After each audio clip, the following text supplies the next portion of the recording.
Hola, mi Lover bello. Hoy es el Día Mundial del Perro y quiero agradecer a todos nuestros papi perrunos por esos mimos ilimitados, premios sin excepción y paseos sin rumbo.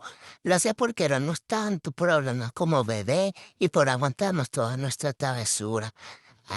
Y también nuestros pelos por toda la casa. Jijiji.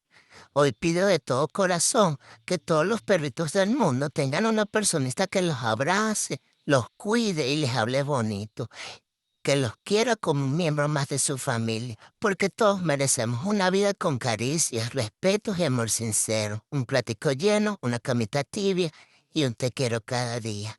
Gracias por querernos tanto. Los amo mucho, mis Patty Lovers. Besos.